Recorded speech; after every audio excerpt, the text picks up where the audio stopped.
dan Tuhanmu berseru, hai Muhammad, sampaikan kepada seluruh umatmu, berdoalah kepadaku, niscaya akan ku perkenankan, pasti aku kasih.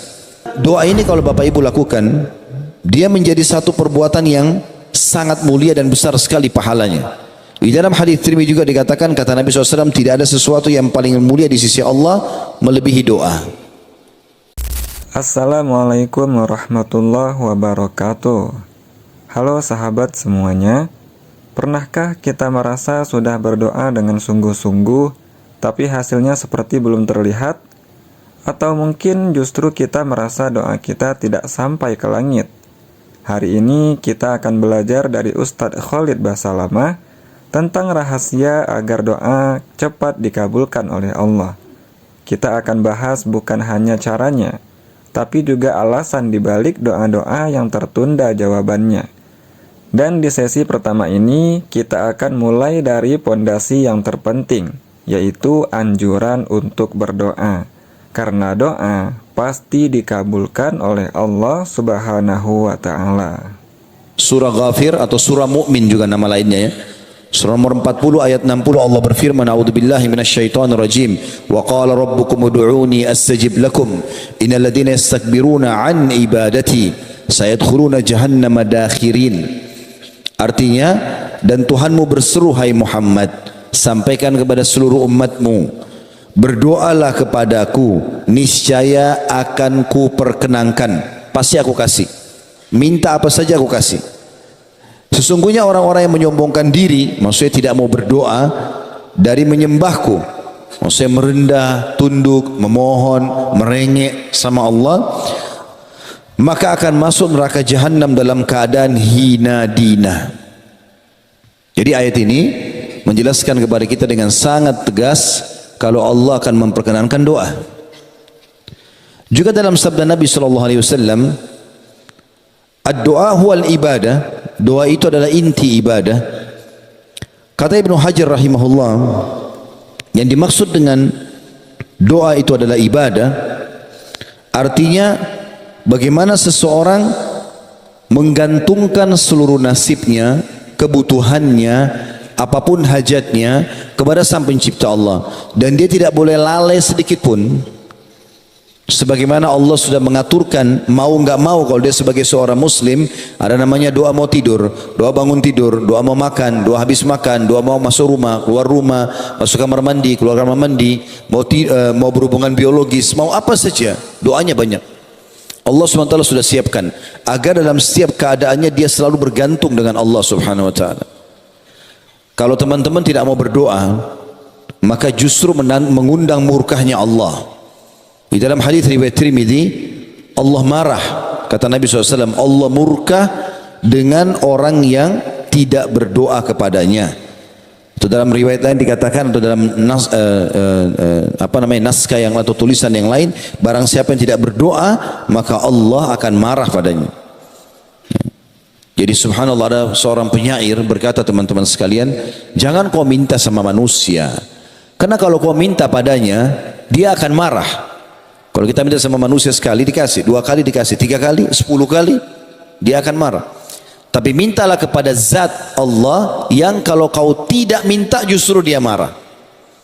Allah kalau kita nggak minta justru dia marah. Ya. Allah SWT murka, menganggap orang itu sombong, padahal dia butuh dengan Tuhannya. Sebagian ulama karena mengamalkan hadis ini sampai-sampai kepada hal yang kecil pun mereka minta kepada Allah. Seperti pada saat mereka mau keluar ke satu tempat tujuan, maka mereka berharap dimudahkan perjalanannya. Mereka berharap bisa menemui target yang dia inginkan, baik ketemu orang kah, membeli barang kah, apa saja, ingin makan makanan tertentu, maka dia dapatkan semua. Sampai kepada hal-hal yang kecil pun semuanya minta kepada Allah Subhanahu wa Ta'ala. Juga doa ini kalau Bapak Ibu lakukan, dia menjadi satu perbuatan yang sangat mulia dan besar sekali pahalanya. Di dalam hadis Tirmidzi juga dikatakan, kata Nabi SAW, tidak ada sesuatu yang paling mulia di sisi Allah melebihi doa. Masya Allah, dari penjelasan ini kita tahu bahwa berdoa bukan sekedar ritual saja, tapi janji Allah untuk mengabulkannya. Namun, tahukah kita bahwa cara Allah mengabulkan doa tidak selalu seperti yang kita bayangkan?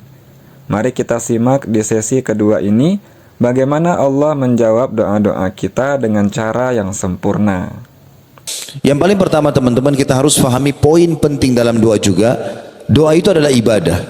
Maksudnya kita melihat hasilnya sudah dapat atau belum dapat, maka dia adalah ibadah. Dalam arti kata, kita tetap akan dapat pahalanya pada hari kiamat. Kalaupun kita tidak dapat di dunia, tapi dia dicatat pahala. Yang kedua, doa yang dipanjatkan selama memenuhi syarat, nanti kita sebutkan syarat-syaratnya. Selama memenuhi syarat, maka pasti diterima. Hanya saja ada tahapan pemberian. Kata Nabi SAW, tidak ada seorang muslim pun di muka bumi yang berdoa pada Allah kecuali Allah akan menjawabnya, tetapi melalui salah satu dari 3 tahapan. Yang pertama, Allah beri langsung di dunia permintaannya. Misal dia mengatakan, ya Allah sembuhin saya, lalu dia ketemu sama seseorang, orang itu dokter misalnya, atau misal kalau ada yang bertanya begini, Ustaz, dari mana saya bisa tahu kalau doa saya diijabah sama Allah? Maka jawaban saya adalah datang dalam bentuk sinyal. Misal kita berdoa di sholat tahajud, ya Allah terimalah, sembuhkanlah penyakit saya misalnya. Ya Allah mudahkanlah rezeki buat saya, mudahkanlah jodoh, mudahkanlah pekerjaan misal. Dari mana kita tahu doa kita diijabah? Perhatikan contohnya, kata ulama adalah kalau kita bilang ya Allah sembuhin penyakit saya, lalu Allah sudah ijabah doa itu. Besok misalnya kalau kita sholat malam tadi malam minta, besok kita ketemu dengan seseorang, tamu datang ke rumah, atau ada teman kantor yang kita ketemu, atau partner bisnis, atau tetangga, ngobrol-ngobrol secara umum, terus tiba-tiba masuklah pembicaraan kepada penyakit kita. Lalu dia bilang, setahu saya ada dokter yang bagus di sana. Lalu kemudian kita pergi ke dokter tersebut, konsultasi cocok, resepnya cocok, sembuh. Kira-kira pertanyaan saya teman-teman, dokterkah yang sembuhkan kita? Tentu bukan. Kenapa? Dokter pun kalau di resep cuma tulis semoga lekas sembuh. Enggak ada dokter tulis pasti sembuh. Pasti resepnya semoga lekas sembuh. Itu saja. Jadi Allah subhanahu wa ta'ala menjawab permintaan kita dengan cara seperti itu. Misalnya Allah mudahin rezeki buat saya. Tiba-tiba besok ada yang tawarin mobil. Dia mau jual mobilnya. Kita nggak ada duit mau beli mobil. Jangan buru-buru batalin. Siapa yang gerakin orang ini? Kenapa dia datang ke kita? Kok tiba-tiba tawarin ke saya? Baik, tunggu sebentar. Coba saya telepon teman-teman saya yang lain. Mungkin ada yang mau misalnya.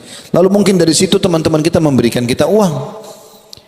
Orang mengatakan minta jodoh. Berapa banyak orang yang menawarkan diri kepadanya. Berapa banyak orang yang menawarkan anaknya. Tinggal dia menangkap sinyal itu. Doa Allah subhanahu wa ta'ala sangat dekat.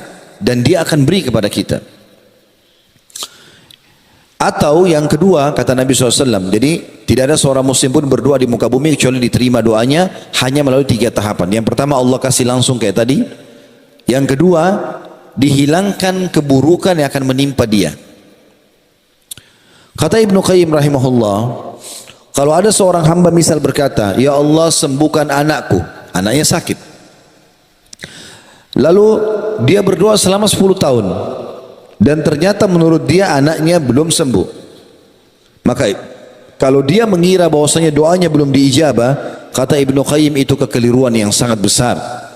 Karena kalau dia tidak berdoa selama 10 tahun, pastikan anaknya lebih parah daripada itu. Berarti doanya sudah diijabah. Dan terlalu banyak doa-doa kita yang Allah subhanahu wa ta'ala berikan setiap hari dan menghilangkan masalah kita. Contoh misal, bukankah tiap hari kita lapar teman-teman sekalian? Lapar nggak tiap hari? Lapar. Kita cuma ucapkan begini, lapar ya. Tiba-tiba makan tuh. Kita tinggal masuk rumah makan, beli, pulang ke rumah makan, minta sama teman dikasih. Kalau tidak makan, tidak mungkin kita hidup sampai sekarang. Kita haus, masalah itu. Tapi kita bilang haus ya, tiba-tiba kita tinggal cari minum. Dapat berapa tahun kita hidup sekarang? 20 tahun, 30 tahun, 40 tahun, minum terus tuh. Dan itu kebutuhan tiap hari. Hanya ucapin haus dikasih, ngantuk tinggal tergeletak tidur diijabah sama Allah. Yang Allah belum kasih teman-teman sebagian kecil dari permintaan kita. Kalau kita kumpulkan semua permintaan kita dalam keseharian, yang Allah belum kasih cuma sebagian kecil, dan itu pun ada sebabnya. Nanti kita jelaskan itu. Tapi umumnya permintaan kita itu Allah kabulkan. Dan yang paling banyak di sini, kalau bukan diberikan langsung, Allah SWT hilangkan musibah yang akan menimpa dia. Tahapan yang ketiga, disimpankan untuknya yang dia panen dalam bentuk pahala pada hari kiamat. Di dalam sebuah riwayat yang lain, baginda Nabi SAW bersabda, kalau atau akan datang nanti hamba-hamba pada hari kiamat, dikasih pahala oleh malaikat bergunung-gunung, banyak sekali. Dan mereka tidak pernah tahu ini pahala perbuat dari amal apa. Mereka berkata, kata Nabi SAW, dari mana pahala ini? Perasaan kami nggak pernah lakukan ini. Kata para malaikat, ini doa-doa kalian yang kalian ungkapkan di dunia, belum kalian terima jawabannya di dunia. Maka kata Nabi SAW, pada saat itu semua mereka berharap doa-doa yang mereka pernah panjatkan di dunia tidak dikasih di dunia. Tapi mereka terima dalam bentuk pahala di hari kiamat yang meninggikan derajatnya di surga. Jadi nggak ada yang sia-sia. Allah Subhanahu wa taala berikan langsung, atau dihilangkan musibah yang akan menimpa dia, atau disimpankan dalam bentuk pahala pada hari kiamat. Lalu kenapa tidak mau berdoa? Subhanallah, penjelasan ini membuat kita semakin sadar. Kadang doa kita sudah dikabulkan, hanya saja bentuknya berbeda. Namun ada kalanya doa kita belum dikabulkan sama sekali. Kenapa bisa begitu? Di sesi ketiga ini kita akan mengetahui alasan yang sering tidak kita sadari. Pada saat Allah Subhanahu wa taala menelambatkan doa kita di dunia, itu karena Allah Maha Pengasih, lebih tahu mana yang terbaik buat kita. Mungkin kalau kita dikasih di dunia kecil, maka Allah simpankan. Ya. Ibaratnya seperti bila anak Anda meminta diizinkan untuk bertemu sama temannya. Contoh misal ada anak kita minta beli sesuatu, lalu kita mengatakan sudahlah nanti ayah atau ibu belikan. Kita mungkin di benak kita ingin membeli sesuatu yang besar buat dia. Tapi bagi dia merengek minta sekarang. Kalau sekarang mungkin kita hanya bisa belikan sesuatu yang kecil. Tapi kalau dia sabar 3 hari, 4 hari ke depan, kita akan bisa belikan yang lebih besar. Kata para ulama, ibaratnya seperti itu. Kita kalau merengek sama Allah, belum dikasih, Allah lebih tahu. Allah sengaja menyimpankan untuk kita sesuatu yang lebih besar. Begitu juga pada saat kita merengek, minta supaya diberikan sesuatu. Lalu Allah tidak kasih.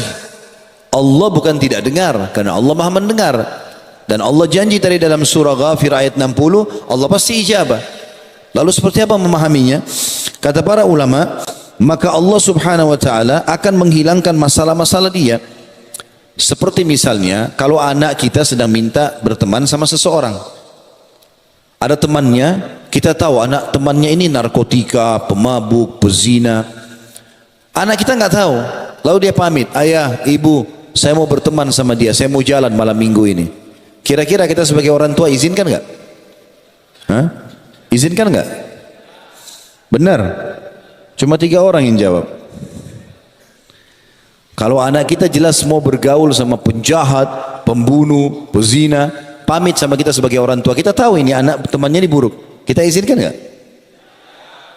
Tidak. Kenapa kita tidak izinkan? Karena kita lebih tahu daripada anak ini.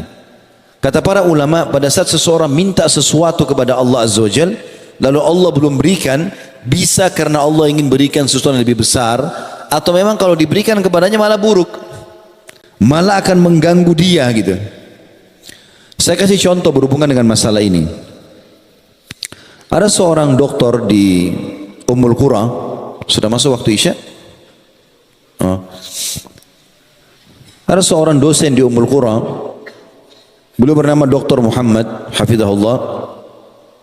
Saya pernah dengar cuplikan ceramahnya menyampaikan sebuah kisah unik berhubungan dengan masalah doa ini. Dia bilang ada teman saya sangat soleh, bagus sekali ibadahnya. Satu waktu dia lamar seorang wanita, dan ini bisa diambil pelajaran bagi teman-teman yang masih bujang. Ada bujang nggak hadir sini? Banyak. Kasihan betul. Maka Dr. Muhammad bilang, teman saya ini sangat soleh, ibadahnya bagus, luar biasa pokoknya udah. Suka sedekah, bakti sama orang tua, semua kebaikan ada padanya. Satu waktu dia lamar wanita, satu wanita cocok udah. Perempuan juga cocok, dilamar. Sepakat 3 bulan lagi pernikahan. Subhanallah, 1 bulan berlalu dari masa kesepakatan 3 bulan ini. Misalnya Januari dilamar, April akan menikah. Berjalan sebulan, pas sudah lewat Februari, pihak perempuan ini tiba-tiba membatalkan tanpa sebab. Nangis-nangis sama orang tuanya, minta batalkan pernikahan. Sampai laki-laki ini disampaikan pada berita, dia tanya orang tuanya, kenapa? Apa sebabnya? Ada kesalahan saya lakukan? Enggak ada. Saya sudah tanya anak saya, kata ayahnya, tetap saya tidak mau. Pokoknya intinya batal pernikahan. Di lobi sana sini berusaha bicara sama pamannya, tantenya, enggak ada. Pokoknya anak perempuan ini sudah bulat, batalkan pernikahan. Nangis-nangis, enggak mau makan, enggak mau keluar kamar. Kata Dr. Muhammad, ini kejadiannya unik karena teman saya ini orang soleh.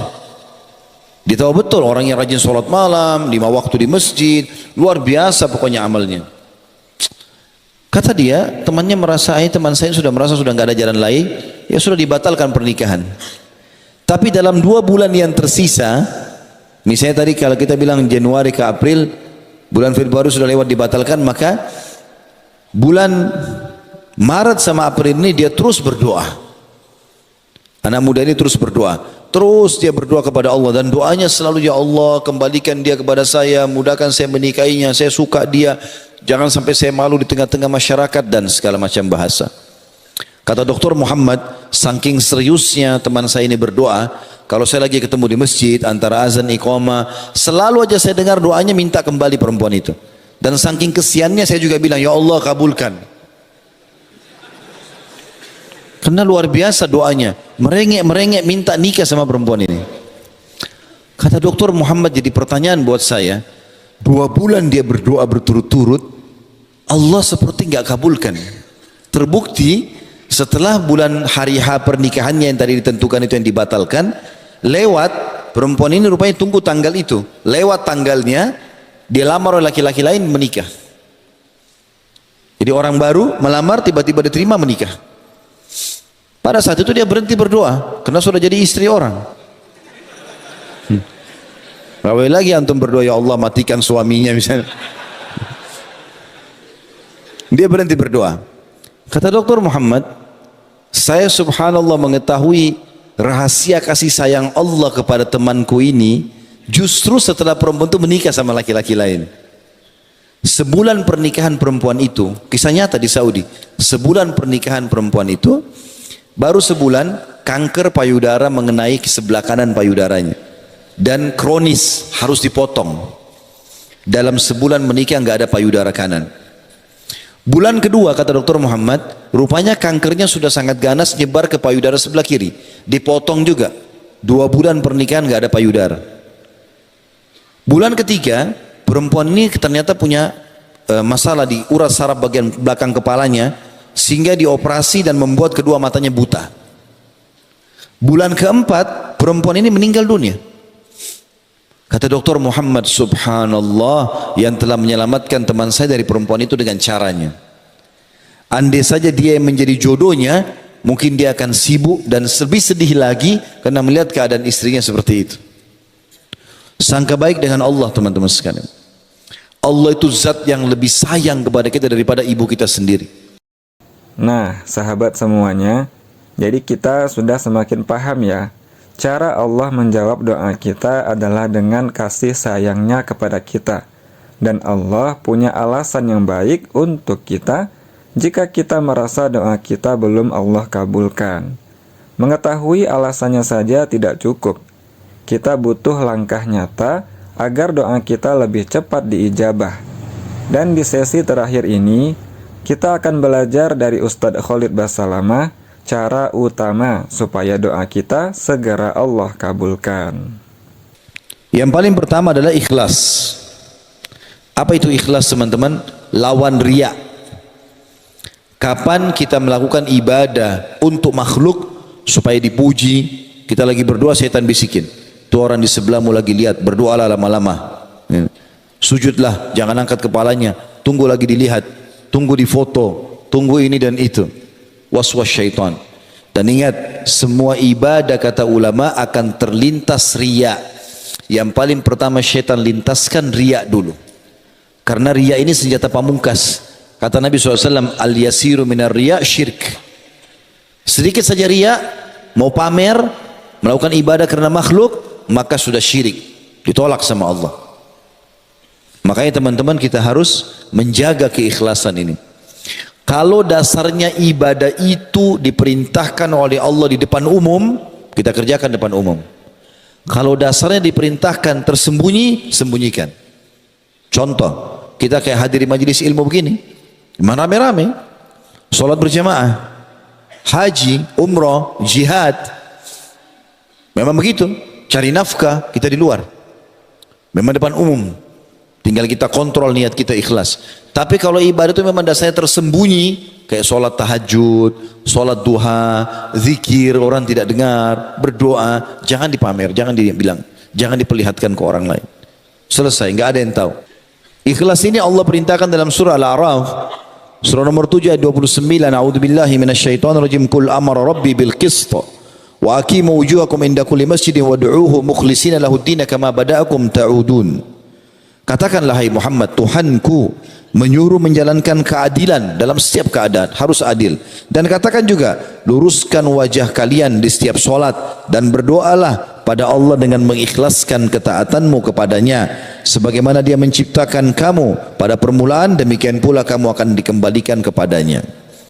Sahabat semuanya yang dirahmati Allah, dari nasihat yang disampaikan oleh Ustadz Khalid Basalamah ini, kita belajar bahwa doa adalah ibadah yang Allah sangat cintai. Dan setiap doa pasti punya jawaban. Bisa jadi jawabannya datang cepat, bisa jadi ditunda untuk kebaikan kita, atau diganti dengan yang lebih baik. Yang terpenting adalah kita terus berdoa, memperbaiki hati dan memperbanyak istighfar. Semoga Allah kabulkan semua doa kita yang baik, memudahkan urusan hidup kita, melancarkan rezeki kita, dan menjadikan kita hambanya yang selalu dekat dengannya. Kita doakan juga semoga Allah memberikan kesehatan, keberkahan umur, dan pahala berlimpah untuk guru kita, Ustadz Khalid Basalamah, atas ilmu yang telah beliau sampaikan. Jangan lupa tulis di kolom komentar, doa apa yang paling sering teman-teman panjatkan, dan bagaimana cara teman-teman menjaga keyakinan pada janji Allah. Terima kasih telah menonton video ini hingga selesai. Insya Allah kita bertemu lagi di video selanjutnya. Jazakumullahu khair. Wassalamualaikum warahmatullahi wabarakatuh.